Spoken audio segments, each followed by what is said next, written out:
y a quelqu'un dans l'assistance qui connaît quel est le premier jeu vidéo? Ouais, genre un oscilloscope. Bong? C'est la réponse d'habitude qu'on me donne. Hein. Non, il y en a eu un autre avant. Tennis pour tout. Tennis pour tout, ok. Ah non, toi tu arrêtes. Ça, c'est sur l'oscilloscope, c'est appelé comme ça. Hein? Ouais, le tennis pour tout.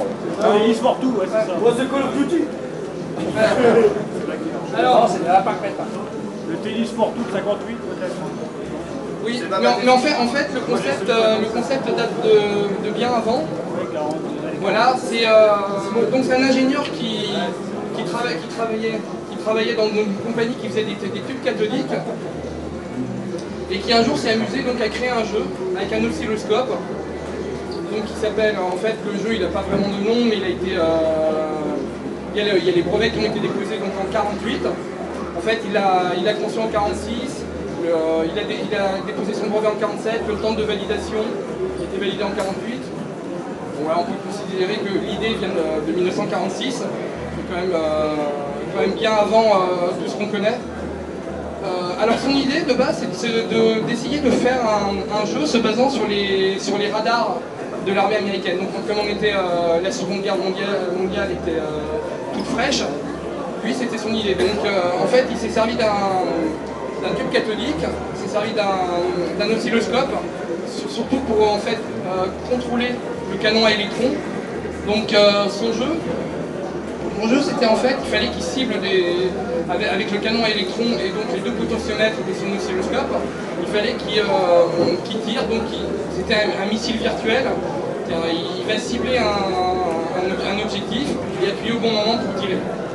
Donc comme il n'y avait pas d'objet sur l'écran, en fait on voyait que le canon à électrons, il a eu l'idée de poser donc des sortes d'overlays en plastique, déjà comme on l'a connu par la suite dans le Run Arcade, sur Vectrex.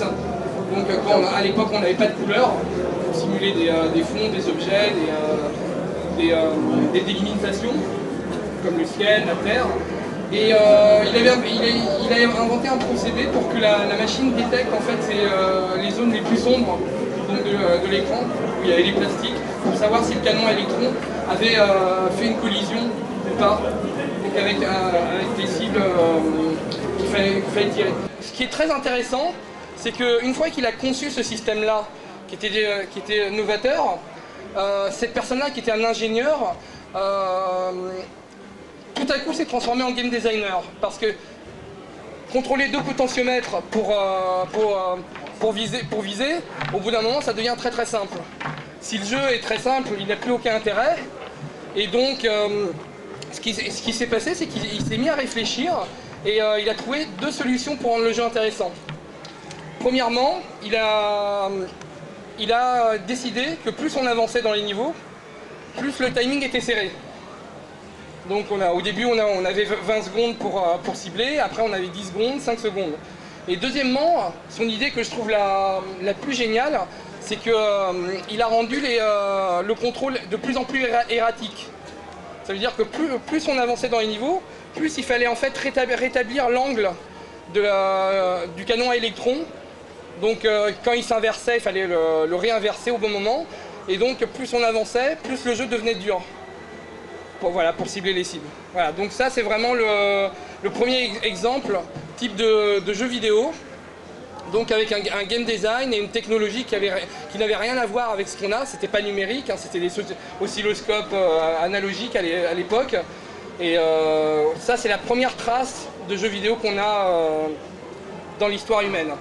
Alors moi je voudrais vous poser une question, c'est parce qu'il y a pas mal de débats entre les spécialistes justement sur quel est le premier jeu vidéo, et je voudrais vous demander pour vous, quelle est la définition du jeu vidéo?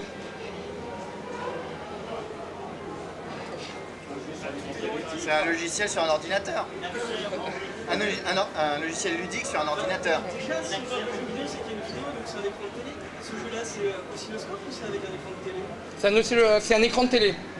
C'est un écran de télé, mais c'est pas des signaux vidéo.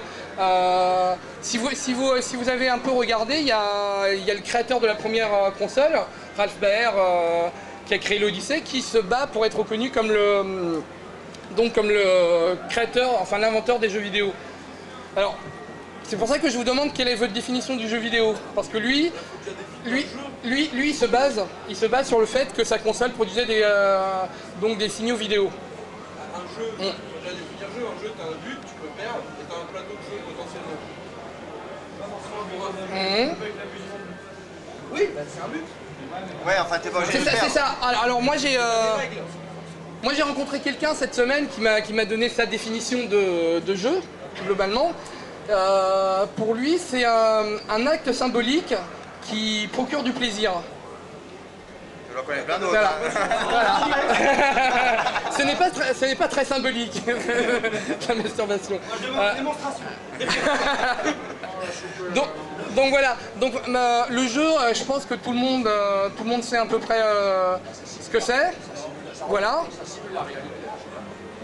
Alors oui, si on prend le jeu vidéo, le spectre il est assez large. C'est-à-dire que d'un côté, à l'extrême droite, ou de gauche, suivant que vous êtes de dos ou en face, il y a la simulation, effectivement. Et de l'autre côté, il y a le jouet.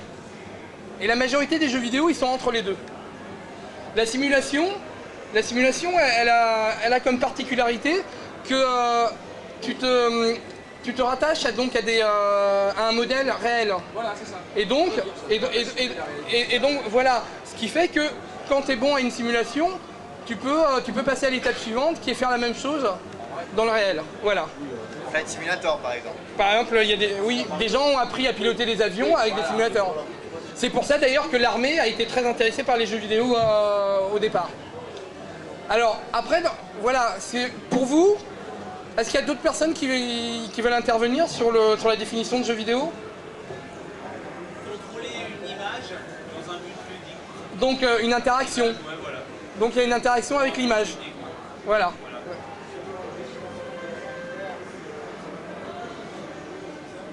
Oui, alors...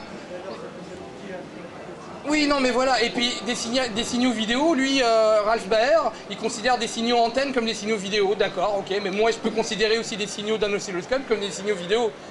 Voilà. Voilà. Alors, est-ce que pour vous... Oui.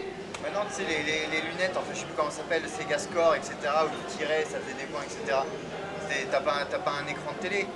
Mais est-ce que c'est un jeu vidéo ou est-ce que c'est un jouet tout court? Non, Le Laser Quest, c'est quoi? C'est jeu vidéo ou c'est un jouet? C'est un jouet.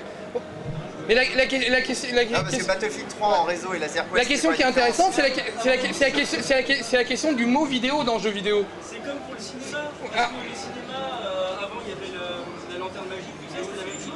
Mais c'est pas considéré Voilà. comme des films. Voilà, pour moi, il faut prendre le mot, je ne sais pas si vous êtes d'accord, c'est pour ça que je voudrais vos réactions. Pour moi, le mot vidéo, en fait, on pourrait le remplacer par visuel, ça serait la même chose. Une console, imaginez une console qui sort dans 5 ou 10 ans, où en fait, on n'a pas d'écran. On n'a pas d'écran, on joue avec des hologrammes ou avec un vidéoprojecteur qui projette sur toute la pièce. Si on retrouve le même type de jeu, pour moi, ça serait du jeu vidéo aussi. J'inventerais pas un nouveau mot pour... Une image, sauf que l'image serait sous forme d'hologramme, au lieu d'être sur un tube cathodique. Si tu joues à Simon, C'est Simon, image tu mets des couleurs, tu mets 4 sons. Tu le fais faire avec une palette. Ça va être un jeu vidéo, pourtant t'auras pas d'image, vu que tu mets un son. J'ai pas très bien compris. Un Simon. C'est pas grave, c'est Gaëtan, c'est normal.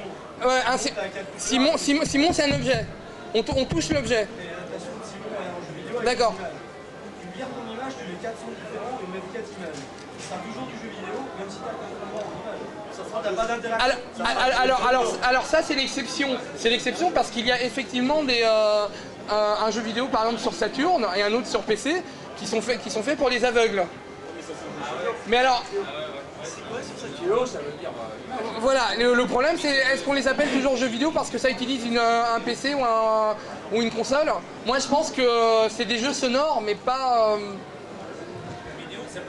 vidéo, mais bon, après on peut les inclure en étant une exception. Est-ce que les jeux Monopoly, Trivial Pursuit, machin, les jeux de plateau qui sont adaptés en jeux vidéo, est-ce qu'on peut se considérer que c'est des jeux vidéo? Oui. Parce que le support du jeu, c'est l'image. Si t'as plus l'image, on t'enlève l'image, tu peux plus y jouer. Voilà. Et t'as une interaction avec l'image, même si c'est les limites. Imaginez aussi en allant plus loin, que les images soient créées directement dans votre cerveau. Comme avec les champignons. Voilà. Bah, ça sera quand même du. Alors peut-être qu'à ce moment-là, on inventera un nouveau mot pour désigner ce genre de jeu. Mais ça restera quand même des images, mais qu'on verrait en interne. Comme un rêve. Voilà. Les jeux oniriques. Mais le fait que les aveugles Tu vas voir. Ok. jeux vidéo, ça prouve bien que l'image n'est pas nécessaire. Ouais, j'ai pas entendu le début, excuse-moi. Le fait qu'il y ait des aveugles savent faire des jeux vidéo, par exemple, il y a le lycénette qui est défini par un aveugle, ce qui prouve bien que le jeu peut se passer des vidéos. Ça reste des vidéos. Bah, l'objet reste un jeu vidéo. Par contre, la personne n'a pas joué à un jeu vidéo. Il a fini le jeu. Ouais, mais il a joué à sa perception du jeu vidéo. C'est comme si je prends un livre mais que je sais pas le lire. Je peux le parcourir, mais je peux pas apprécier tout ce qu'il avait à montrer. Ça reste un livre. Voilà, ça reste un livre quand même. C'est compliqué. Hein.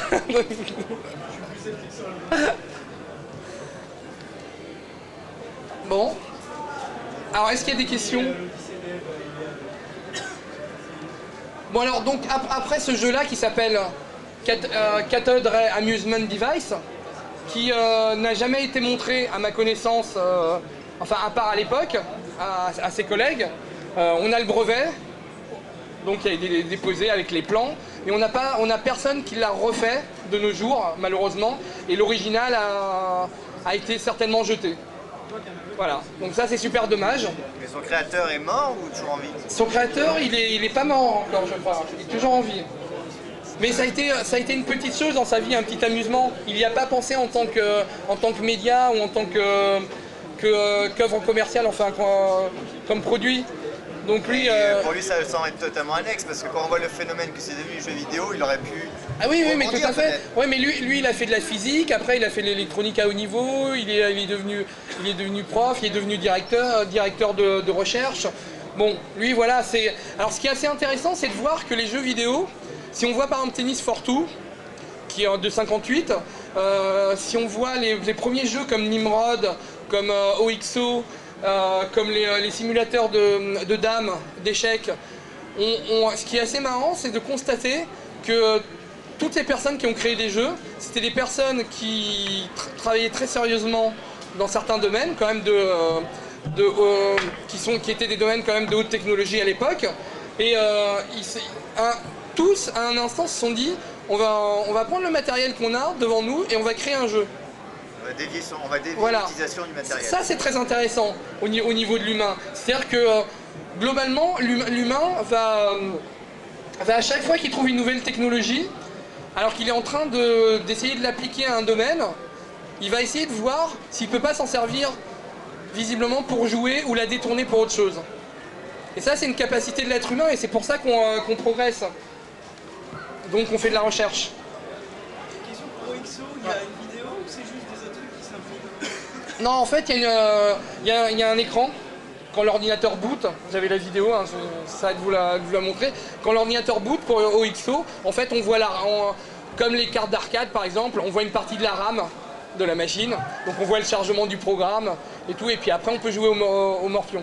Alors tout le monde sait ce que c'est OXO? Non. C'est un ordinateur où on pouvait jouer en fait au morpion. C'est un programme de morpion. Et à l'écran? À l'écran, c'est un petit écran, hein. C'est un tout petit écran avec un monochrome vert, donc avec les traits et puis les croix et les ronds. Tout à fait. Alors il y a eu aussi un ordinateur qui était à l'époque exclusivement conçu pour un festival, donc il s'appelait le Nimrod, et lui il permettait de jouer au jeu de Nîmes. Alors, je sais pas s'il y a des gens qui connaissent ici le jeu de Nîmes. Alors, il fait partie de la famille de ces jeux comme le Mikado, où en fait on a beaucoup de pièces, donc il faut les retirer et pas être le dernier à être coincé par... Donc il faut pouvoir prévoir les calculs les prévisions en avance. Alors voilà, ça c'est un émulateur de OXO. Donc voilà, on voit donc il émule parfaitement l'ordinateur sur lequel il tournait.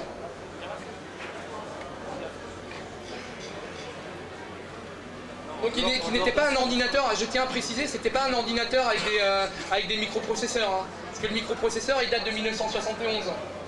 Donc c'était la plupart des ordinateurs à l'époque, c'était il y avait des lampes,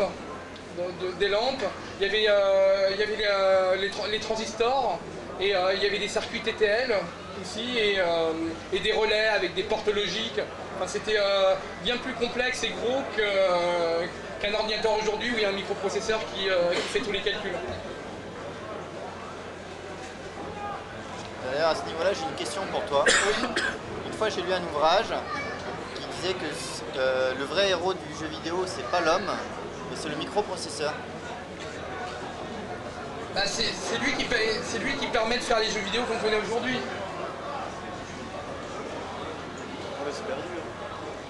Voilà, alors ça tournait je crois sur un NetSac. Un NetSac, c'est une version un peu plus évoluée de l'ENIAC. Comment on contrôlait le jeu? T'as de ligne de code là, c'est marqué. Alors ça c'est une bonne question ça. Comment on contrôlait le jeu? Oui, effectivement, je me rappelle pas de l'interface. C'est marqué, regarde. Ouais. Bah, à mon avis, il y avait un clavier, mais j'en suis pas sûr. J'en suis pas sûr parce que je l'ai pas vu moi-même. Regarde, il y a marqué. Ok, d'accord. Ça, c'est l'endroit où tu vas faire ton coup. Ok. Et là, tu Donc voilà. Bah, tout simplement avec un. Non, ça c'est le Joker appelle un ami. Oui. Regarde, dial 0, Ouais. 1, ensuite tu mets 1, et ensuite tu mets le. Non, bah, Dial 1, 2, 3, 4, 5. non, alors c'était pas un jeu online, non. Et tu peux gagner ou pas contre l'ordinateur? 0, c'était pour remettre à 0. Oui, je sais pas. Est-ce qu'il y avait une intelligence Il y a même pas artificielle? Je te filerai l'émulateur. Est-ce qu'il y avait une intelligence artificielle déjà? Ouais, alors c'est rudimentaire une intelligence de Morpion. Hein. Cela te regarde. On n'a pas ces problèmes. Oh, ça c'est méchant. Ouais, vrai.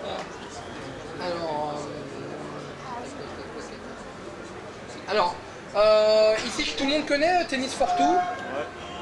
En gros, tout le monde connaît l'histoire. C'est pas. Qui n'a jamais joué à Tennis for Two?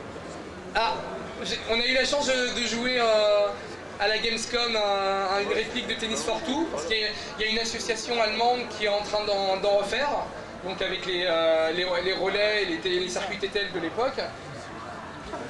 Bah, Tennis for Two, pareil, hein, c'est pas 58, donc il n'y a pas de microprocesseur, hein, il sert d'un oscilloscope et d'un ordinateur.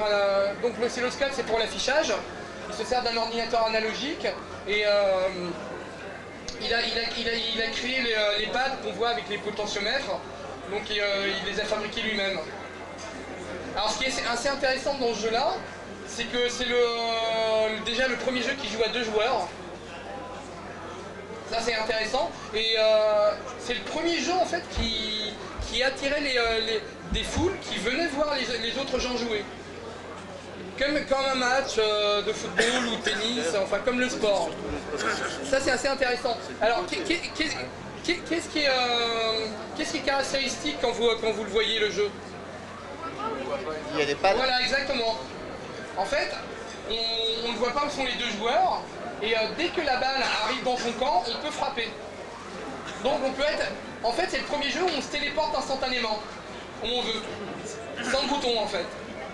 Voilà. Et donc ce qui est important, c'est juste en fait le moment où on appuie et l'angle en fait qu'on choisit pour lancer la balle. Des questions? C'est aussi le premier jeu où le contrôle est externalisé par rapport à la machine. En fait, t'as une manette. C'est le premier jeu où il y a vraiment une manette. Parce qu'effectivement, le cathode Real Amusement Device, en fait, c'était l'oscilloscope, la manette. On était obligé d'être sur l'oscillo. Exactement. Alors, normalement, il y a le Nimrod, si tu peux le lancer. Nimrod MP4 pour que... c'est ça là? Ouais, voilà. C'est chiant. Qui a en fait une vidéo pareil comme pour AOXO de l'émulateur de Nimrod. Mais moi ça me fascine hein, quelque part parce que voir des gens à l'époque qui en fait fabriquaient un ordinateur qui était quand même assez énorme, assez complexe, assez cher juste pour jouer à un jeu, c'est quand même assez étonnant. C'est assez marrant, là on a un bureau en fait pour jouer au jeu. Ça, c'est de la manette. Mode 1, Pas mal hein. Grosse manette, hein, quand même. 2 joueurs. C'est presque aussi bien que Steel Battalion. Bah, c'est un peu plus complexe qu'un OXO. Mais bon, après, est-ce qu'on peut appeler ça de l'intelligence artificielle? C'était quoi le concept de ce jeu en fait? Bah, en fait, c'est un jeu un peu comme le Mikado où en fait, il faut le jeu de Nîmes, il faut prendre des pièces. À chaque tour, quelqu'un prend une pièce. Et en fait, je me rappelle plus si c'est celui qui se retrouve sans pièces ou avec une ou deux pièces qui perd. C'est comme dans Fort Enfin, Boyard c'est des avec les calculs, bateaux. c'est juste un jeu Ah de calcul. d'accord, On va ramasser le dernier en fait. d'accord. Et tu parlais du coup que ça engendrait pour un jeu, c'est ça? Oui. On parle souvent des façons, en fait, parce qu'il y a eu tu des peux en mécènes à prendre l'époque. un certain nombre en fait. Alors ça, j'ai pas... Tu peux en Les prendre autant seules que tu choses que j'ai trouvées, c'est que non, c'était juste le labo qui était derrière qui finançait. Et le gouvernement qui faisait l'expo aussi. Est-ce que c'est le labo qui a été détourné ou est-ce que c'est une vraie volonté d'investir là-dedans pour faire des essais? Je pense que c'est les ingénieurs eux-mêmes qui se sont dit, je pense, comme un peu pour Tennis for Two. Ce qui s'est passé, c'est qu'ils se sont dit, bon, après la guerre, ce genre de labo de recherche commence à s'ouvrir aux visiteurs. Alors bien sûr, c'est pas les visiteurs qui vont au musée du Louvre l'après-midi, hein. C'est plutôt des scientifiques, des gens qui sont intéressés par ces recherches-là. Et avant que les ordinateurs arrivent dans les universités, en fait, on les trouvait que dans les labos de recherche et chez les militaires. Parce qu'il faut savoir qu'il y a quelque chose qui a fortement aidé en fait l'explosion de l'informatique. Ça a été la Seconde Guerre mondiale. Parce que les Allemands ont crypté tous leurs ordres d'état-major. Avec Enigma. Voilà, avec la machine Enigma. Ce qui fait que les Anglais se sont lancés dans la course tout de suite après les Américains. Et ont commencé à construire des ordinateurs comme le Colosse 1. Qui est le Colosse 1 est le premier exemple d'émulation dans l'histoire de l'informatique, parce que c'était un ordinateur qui était beaucoup plus puissant que les Enigma allemands, et qui en fait servait à émuler 2 ou 3 Enigma en même temps pour essayer d'avoir les ordres d'état-major les plus fiables possibles. En ayant donc 2 ou 3 résultats, on pouvait les comparer beaucoup plus vite, et donc savoir quel était l'ordre donné par l'état-major allemand. Et les Américains se lancent tout de suite après, et eux ils vont aller très loin parce qu'ils vont investir beaucoup avec par exemple les ENIAC. Les ENIAC c'est les premiers ordinateurs qui étaient capables de calculer en décimales. Et donc eux ils étaient capables de calculer donc, les courbes balistiques des missiles. Donc ça va beaucoup servir parce qu'ils avaient très peur des Allemands avec leurs missiles, leurs fusées à longue portée. Et donc ils avaient lancé un programme de calcul, donc de coordonnées balistiques, donc les courbes et tout ça, il faut calculer en décimales. Et donc on peut dire que la guerre a vraiment boosté l'informatique à l'époque. Parce que alors je sais pas si vous savez, mais en 1920, avant qu'il y ait les premiers ordinateurs à lampe et électromécanique, on appelait ordinateur des salles remplies d'êtres humains qui étaient organisés par groupe et qui travaillaient sous les ordres souvent d'un physicien qui donc en fait mettait au tableau un calcul très complexe, et chaque groupe en fait d'humains calculait une partie du calcul pour avoir le résultat final. Et d'ailleurs, à cause de la Première Guerre mondiale et de la Seconde Guerre mondiale, il y a eu énormément de femmes qui ont fait ce travail, qui étaient douées en calcul. Donc ça, c'est les ordinateurs avant. Qu'est-ce que ça dit? Non. C'est le carte mère. Bravo. Là. Répète là parce que tout le monde l'a entendu, celle-là. Alors les ordinateurs humains à base de femmes, c'était les cartes mères. Voilà. Bravo. On va abréger si on va y passer des heures, hein, parce que j'aurais plein de trucs à dire. Mais est-ce que vous savez après quel est le tout ça, tous les jeux qu'on vient de voir, en fait, c'était pas programmé. C'est-à-dire que c'était pas quelqu'un qui faisait le jeu dans un langage de programmation et sous un listing, et après on avait un résultat. Les gens qui faisaient des jeux à cette époque-là, ils étaient capables en fait de concevoir un programme, mais sous format électronique, juste avec les pièces et les capacités des pièces qu'ils avaient sous les yeux. Le premier programme donc, qui va pouvoir être affiché sous format de listing, moi j'en ai pas trouvé d'autres, mais je pense que tout le monde connaît ici. Non, 1962. Pong. Non, Pong c'est Space War, voilà. Space War, en fait, c'est Space War, c'est un jeu qui va être programmé par un étudiant du MIT, aidé par des collègues par la suite parce qu'il était un peu feignant. Et en fait, c'était un programme qui était destiné à tester le PDP-1. Le PDP-1, c'est les premiers ordinateurs destinés aux universités aux États-Unis. Voilà, c'est ça, on le voit. Ça faisait quelle taille un PDP-1? Un PDP-1, ça devait faire à peu près la taille là, de la... Voilà. C'était un écran vectoriel et c'était une sorte de machine à écrire modifiée pour le clavier à l'époque. Avec les cartes perforées, c'est ça? Ah, il était capable de sortir des textes. Parce que bien sûr, avant, pour communiquer avec les ordinateurs, au début, on n'avait pas de clavier, on n'avait pas d'écran. Donc on communiquait avec des cartes perforées, donc en binaire, on communiquait avec des switches, des LED. Donc on disait à l'ordinateur quel calcul il doit faire, et nous, il nous redonnait en fait, nous renvoyait les résultats du calcul, soit en l'imprimant, soit avec des LED. Enfin, c'était très compliqué la communication avant entre ordinateur et humain. Et donc, bon, sur les ordinateurs, sur les mini-ordinateurs, comme on appelait ça à l'époque, qui prenaient une petite pièce comme les PDP-1, en fait, on commençait à avoir des interfaces un peu plus sympas. Comme un clavier, comme un écran un peu plus grand, même s'il était vectoriel, ce qui était assez étonnant.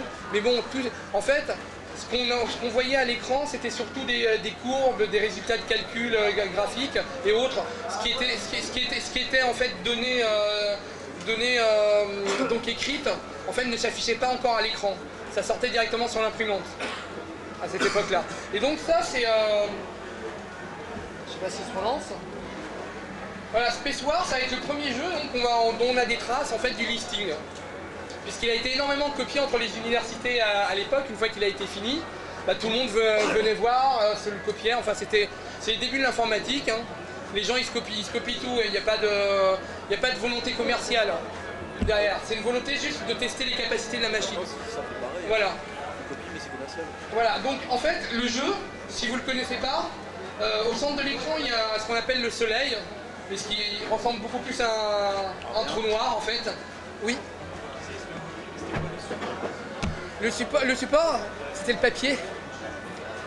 Au début, en fait, il se filait juste le listing et l'autre personne le recopiait sur l'autre ordinateur. Voilà.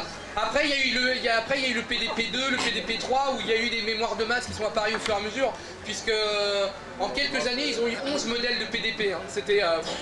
je crois qu'ils en fabriquaient un tous les 6 mois, c'était hallucinant comment ça évoluait. Ah oui, non, mais c'était hallucinant quoi. Les listings, c'est quand même resté assez longtemps, parce que dans le magazine des années...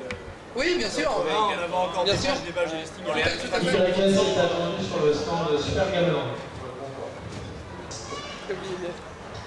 Donc voilà, si vous remettez la vidéo, voilà, là, 3 barres d'espace. Donc, alors au centre de l'écran, on a le soleil qui donc exerce une force gravitationnelle, et on a 2 vaisseaux. Donc, si je me souviens bien, il y a celui du joueur et il y a un ennemi. Non, c'est 2 joueurs. Non, c'est 2 joueurs. C'est 2 joueurs. Tu joues à 2. Comment il jouait le deuxième joueur? Parce que je me rappelle plus. J'en sais rien, mais... Faudrait que je regarde ça.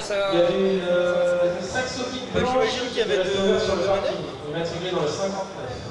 Bah le deuxième joueur, je sais pas comment il jouait parce que le premier il jouait avec le clavier. Avec une moitié de clavier chacun. Bah peut-être, ouais. Donc voilà, bon, comme le PDP-1 il se marche sur un écran vectoriel, bien sûr le jeu est en vectoriel. Est-ce que là vous commencez à voir quel jeu va inspirer Space War par la suite? Computer War. Astéroïde, ouais. Alors, même s'il n'était pas dans la première version du programme, et ça souvent c'est pas dit quand on va chercher des infos sur le net, la version finale du programme de Space War, il y a le bouton téléportation. Ce qui rend évident l'affiliation avec Astéroïde.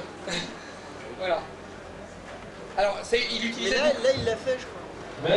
Il utilisait beaucoup de boutons, hein. C'est pour ça qu'il jouait sur le clavier. Et c'est pour ça qu'Astéroïde, par exemple, n'utilise pas de stick, utilise des boutons pour la rotation droite et gauche, comme Space War le faisait. Alors, à l'époque, donc, le Space War a une très bonne réputation, hein. Tout le monde commence à le connaître, il se propage dans les universités. Bon, alors, il y a plusieurs étudiants qui vont avoir, je vais vous montrer parce que j'ai pas de vidéo, j'ai des images à vous montrer. Ça c'est juste pour vous montrer un ordinateur de l'époque, donc avant les PDP-1. Ah bah transportable, oui. Voilà. Transportable, oui. En kit. Avec des smirboards. Je crois qu'ils avaient au moins 300 megs. C'est quoi les bobines? C'est des trucs magnétiques? Oui. Ah, c'est le stockage, c'est le stockage. Alors, attends, il y a beaucoup de monde qui vont avoir l'idée en fait des étudiants, notamment qui vont avoir l'idée en fait de faire Space War, mais pour l'exploiter commercialement. Alors là, on a Galaxy Game, qui est en fait le premier jeu d'arcade de quelques semaines avant le Computer Space de Nolan Bushnell. Donc ça utilise un PDP-11, donc la 11e version du PDP. Comme le PDP-11 est bien sûr beaucoup plus puissant, ça permet d'avoir deux bornes gérées par le même ordinateur. Alors vous voyez, il a un super look. Ils ont mis des joysticks, ce qui est intéressant par rapport au jeu original sur ordinateur, et on a toutes les touches du jeu au centre. Et c'est quoi en bas? C'est pour des pièces ou quoi? Oui, C'est le bord là, regarde. c'est là. Le retour modèle. C'est là. Et c'est la vidéo qu'on a vue tout à l'heure là? Non. La vie. Voilà, alors le problème c'est qu'un PDP-11 ça coûte très cher. Donc pour le commercialiser en masse c'est pas possible. Donc ils font une salle d'arcade dans leur université, mais à part ça ils ne peuvent pas faire grand chose parce qu'en plus il faut pouvoir l'entretenir, l'ordinateur, et c'est pas évident. Bon, il faut savoir que les premiers ordinateurs comme avant, ceux dont je vous parlais pendant la Seconde Guerre mondiale, pour les démarrer et les entretenir en cas de problème, il fallait 30 techniciens. Donc bon là avec le PDP-11 c'est quand même une bonne évolution, hein. Donc, en plus il pouvait rester allumé tout le temps sans reboot, par rapport à d'autres où il fallait les réenclencher régulièrement. On a Nolan Bushnell qui est donc le créateur d'Atari, hein, comme vous le savez tous, je pense. Lui il se balade beaucoup dans les universités, donc Space War il va connaître de réputation, il va aller le voir. Et il va créer à partir de Space War ce jeu-là. Donc il s'appelle Computer Space, qui est sa première borne d'arcade. Donc voilà, inspiré de Space War. Pas sûr. Hein. Sur les images, c'est ça. Alors ce jeu il n'a pas marché du tout. Tout simplement parce qu'il est aussi compliqué qu'un Space War. Ouais, les contrôles étaient Donc beaucoup trop de boutons pour le contrôle. Et en plus les ennemis étaient beaucoup plus rapides que le joueur. On ne le voit pas forcément là, mais plus on avance dans les niveaux, plus ils sont rapides. Et ils tirent beaucoup, alors que nous on est plutôt lent et on ne tire pas beaucoup. Donc, il n'a pas eu de succès. Nolan Bushnell a gagné 500 $ à peu près avec. Et il va créer Atari avec ses 500 $. Ce qui est intéressant, c'est qu'en fait, Nolan Bushnell, au lieu de prendre un PDP-1, enfin un PDP-11, excusez-moi, lui, il va avoir l'intelligence en fait de créer un circuit qui n'est là que pour faire ce jeu-là. Voilà, spécialisé complètement et avec donc ce collègue qui s'appelait Alacorn, si je me souviens bien. Non, il est venu après, je crois que c'était Ted Badney au tout début. Wow, faut que je me rappelle des noms, là j'ai pas les fichiers texte sous les yeux donc c'est compliqué. Bon, tu connais pas tes cours par cœur? Non, je les connais pas tous par cœur, les noms et... Il va falloir les dates, je commence. un souffleur. Non, mais bon, et tous les noms, c'est ouais, c'est compliqué. bien sûr. Et donc, bah, tu peux lancer... Tu connais que les noms japonais. Comment Et donc, donc il va créer Atari avec ses 500 $. Et entre-temps, il a vu une présentation donc plus ou moins privée de l'Odyssey, donc de la console de Ralph Baer. Et il va demander à son nouvel ingénieur, qui est à la corne, de créer un équivalent, donc pour sortir une borne d'arcade. Parce qu'il a compris quand même que son jeu Computer Space était trop difficile, donc pour les gens. Et donc Alacorn va programmer et créer la carte d'arcade de Pong, qui contrairement à la version Odyssey gère les scores. Ça c'est très important parce que l'Odyssey elle ne gère pas les scores. Donc quand l'Odyssey qui va sortir, donc il sort en 72, quand on joue à un jeu, par exemple quand on joue au jeu de tir dessus, bah on sait qu'on a touché mais on n'a pas de score. Quand on joue au Pong dessus, on sait qu'on a gagné mais il n'y a pas de score. Alors, pour ceux qui ne connaissent pas, c'est l'Odyssey, la première console donc au monde. Donc Ralph Baer peut être considéré, enfin pour moi c'est l'inventeur de la console. Bon, pas des jeux vidéo comme il le dit je pense, mais en tout cas au niveau de la console c'est lui. Alors à quoi ça vous fait penser l'Odyssey au niveau design? Bah 2001. Ouais, oui. Ah, Al? Non. Vas-y, remets-la. Quelle différence tu fais entre une console et un micro? Bah un micro tu peux programmer dessus, tu peux faire des... c'est pas spécialisé pour le jeu. Voilà. C'est pas spécialisé pour le jeu, tout simplement. Console, c'est un ordinateur qui est dédié. Tu prends un MSX, c'est une console ou un micro? C'est un micro. T'as un clavier, déjà, c'est pas ta. Tu peux faire autre chose que le jeu. Un vidéopack, un clavier, tu peux faire autre chose et pourtant c'est considéré comme une console. Ah non, c'est un ordinateur. C'est un micro. Dès qu'il y a le clavier, ça passe en... Alors une Dreamcast. Dès que tu peux enregistrer ton programme et le modifier et faire ce que tu veux avec la machine. C'est peut-être pas dédié, mais la fonction principale doit être le divertissement. Parce qu'une Dreamcast, tu peux écouter des CD dessus. Bien sûr. Bah, un vidéopack, on peut pas modifier un jeu existant. Si. En se débrouillant, on peut. Un MSX, c'est utilisé plus pour jouer. Oui, mais c'est pas Oui, mais c'est vraiment un ordinateur, les MSX. C'est pas mais il est utilisé plus pour jouer, donc est-ce qu'il est pas une console? Non, mais le vidéopack avec le clavier, pour moi, c'est un micro. Le vidéopack sans clavier, c'est une console. Le CD, c'est une console. Même chose pourtant. C'est la même chose, mais il y a le clavier qui change. Ah merde, tu parlais de ça. Ouais, mais si officiellement on peut pas faire des jeux préexistants, c'est pas Ah, il y avait le basique, monsieur, c'est officiel, hein. Je vais faire créer des jeux. le vidéopack. Oui, vidéopack avec basique. Clavier, le basique. L'Atari 2600 aussi, il y avait un programme, il y avait des programmes Non, basiques. mais tu avais pas accès grâce à un clavier. Oui, Oui, peut-être. oui, voilà. Avec les vidéopacks, tu Bon, avais accès, enfin, sauf pour les versions qui étaient, elles. Non, ça c'est une bonne question, mais les deux technologies, de toute façon, ça vient de l'informatique. Par contre, ce qui est intéressant, c'est de voir que les consoles, au bout d'un moment, bah, elles se sont dit, mais on a certains besoins spécifiques par rapport au micro. Et c'est pour ça que sur console, en fait, on n'a pas la même organisation de la mémoire. Sur les micros, on est toujours en bitmap. Sur les consoles à l'époque, ils ont compris pour pouvoir faire des jeux plus rapides donc, que sur micro, ben, ils allaient plutôt gérer des blocs, tu vois, segmenter l'image en fait en blocs, parce que ça permet à la console de les dupliquer plus rapidement, de les retourner dans tous les sens, de manipuler l'image beaucoup plus facilement que si elles étaient obligées d'afficher en bitmap comme tous les micros. Et donc c'est pour ça qu'on a des scrolls, sur console plus rapides, on a la gestion des sprites hard qu'avaient pas tous les micros à l'époque. C'est pour ça que les consoles, bah, c'était plus agréable de jouer aux jeux d'action à un moment. Quand tu prenais le même jeu sur Atari ST et tu le prenais sur Mega Drive, bah, sur Mega Drive il était mieux. Street Fighter. Voilà. Street Fighter 2. Tout simplement. Et pourtant, c'est pas parce que le microprocesseur est plus puissant sur la console, c'est juste parce que la console elle est prévue pour le jeu. Et l'ordinateur, non. C'est les copros. Non, voilà, l'ordinateur il est prévu pour être versatile. Tu prends une console à laquelle on a conçu un clavier Oui. pouvoir développer des trucs dessus.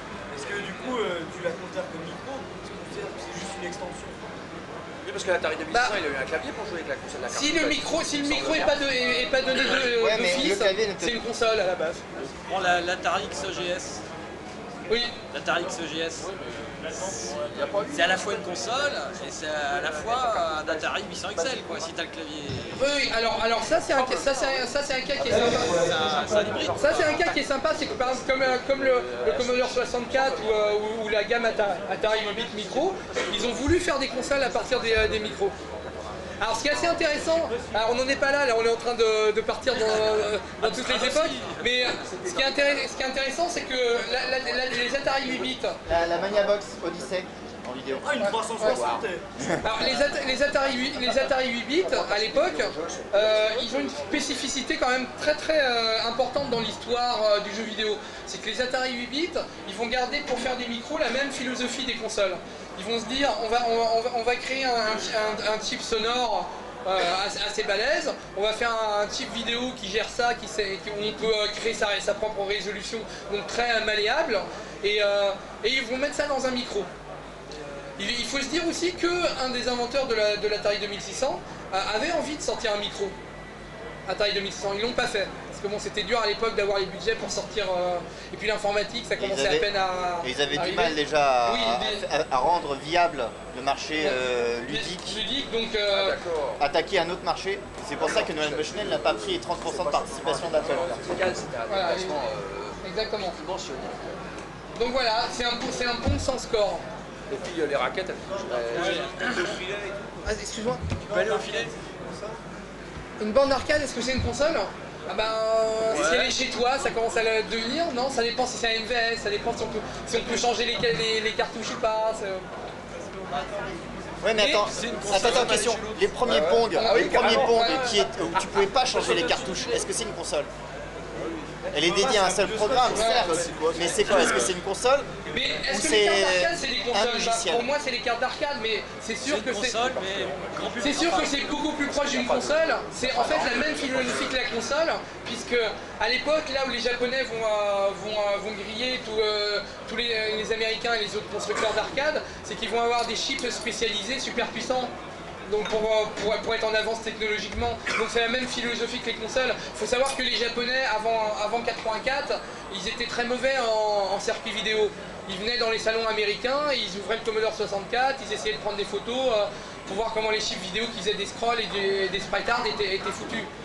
Parce qu'ils ne savaient pas les faire. Mais après, ils vont redoubler d'efforts en arcade et sur les consoles pour justement, en s'inspirant des fois même la plupart du temps de chips américains, les améliorer et vraiment les rendre plus simples à utiliser par les programmeurs de jeux.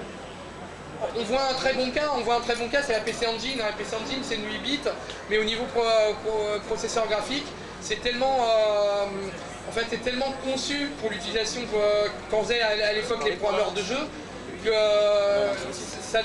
tu peux faire des jeux après extraordinaires avec. Donc à l'époque, alors pour le lycée, donc vous voyez elle est en noir et blanc. Donc pour certains jeux en fait simulent la couleur donc en mettant des overlays de plastique sur l'écran, donc pour pouvoir avoir de la couleur. Et tous les jeux vidéo, que ce soit en arcade, voilà exactement. Alors il va y avoir en fait, je ne sais pas si vous vous souvenez, mais vous, à mon avis vous devez jouer sur Main, mais si vous avez regardé les vieux jeux.